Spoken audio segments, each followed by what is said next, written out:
बिहार के मुख्यमंत्री नीतीश कुमार ने जाति आधारित जनगणना कराने की मांग को लेकर एक बार फिर से दोहराया है। नीतीश कुमार ने कहा कि उन्होंने पहले ही सदन में इस पर अपना विचार रखा था। मुख्यमंत्री नीतीश कुमार ने कहा कि एक बार निश्चित रूप से जातिगत जनगणना देश में होनी चाहिए। इससे ST/ST के अलावा अन्य कमजोर वर्ग की वास्तविक संख्या की जानकारी होगी। नीतीश कुमार ने कहा कि जातीय जनगणना से कमजोर वर्ग के विकास के लिए कार्यक्रम बनाने में सहायता मिलेगी। नीतीश ने कहा कि 2019 और 20 के फरवरी महीने में विधानसभा से जातीय जनगणना के लिए सर्वसहमति से प्रस्तावित पारित किया गया था। नीतीश ने कहा कि संसद में बताया गया कि जातीय जनगणना नहीं हो सकती है, लेकिन उन्होंने फिर से जातीय जनगणना के लिए केंद्र सरकार से आग्रह किया है। 2019 में फरवरी में और 2020 के भी फरवरी में हाउस से हम लोगों ने सर्वसम्मति से प्रस्ताव पारित किया है कि जनगणना जाति आधारित होनी चाहिए। और इसके बारे में तो बराबर आप जानते हैं कि हम लोगों का जो विचार है वो आप जानते हैं 90 से ये दिमाग में बात आई और उसके बारे में हम कई बार बता चुके हैं। लेकिन यहाँ पर भी हाउस के अंदर भी इस बातों को रखे 2019 में भी और 2020 में भी, तो वहाँ से भी हम लोगों ने सर्वसम्मति से प्रस्ताव भेजा है। हम तो आग्रह करेंगे कि एक बार जरूर करना चाहिए। अब 10 के बाद कुछ दिन के बाद लोगों ने किया था कास्ट का सेंसस किया, तो उसका तो कोई मतलब आया नहीं, ठीक से हुआ नहीं।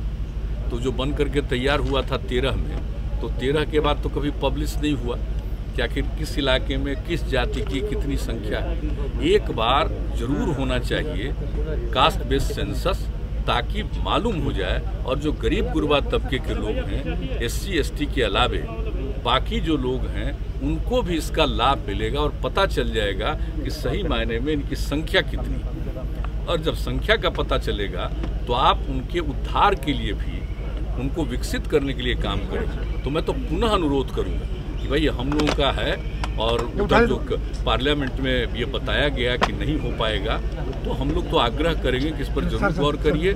और हम पहले भी न सिर्फ यहाँ से प्रस्ताव गया है, हमने बातचीत भी की थी। तो हम लोगों की तो इच्छा है भाई कि होना चाहिए और उस सब के हित में। बिहार में जातीय जनगणना के मुद्दे पर JDU और RJD की एक राय है।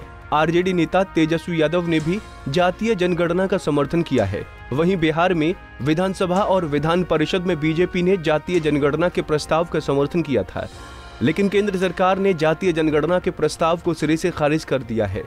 तेजस्वी यादव का कहना है कि जनगणना में जानवरों की गिनती होती है। कुत्ता, बिल्ली, हाथी, घोड़ा, शेर, सियार, साइकिल, स्कूटर सबकी गिनती होती है। तेजस्वी यादव ने कहा कि पिछड़े समूहों की संख्या गिनने में सरकार को क्या परेशानी है। 2021 की जनगणना में SC/ST समुदाय की गणना तो की जाएगी, लेकिन पिछड़ी जाति की अलग से जनगणना नहीं की जाएगी। अब इस मुद्दे को लेकर JDU ने केंद्र सरकार का खुलकर विरोध कर दिया है। हालांकि केंद्र सरकार ने ये साफ कर दिया है कि जनगणना में जाति का कॉलम नहीं छोड़ा जाएगा। पंजाब केसरी TV के लिए पटना से संजीव कुमार की रिपोर्ट। हमसे जुड़े रहने के लिए हमारे YouTube चैनल को सब्सक्राइब करें और नई वीडियो की नोटिफिकेशन के लिए बेल आइकॉन को दबाएं। अगर आप ये वीडियो Facebook पर देख रहे हैं तो लाइक जरूर करें और ज्यादा से ज्यादा शेयर करें। धन्यवाद।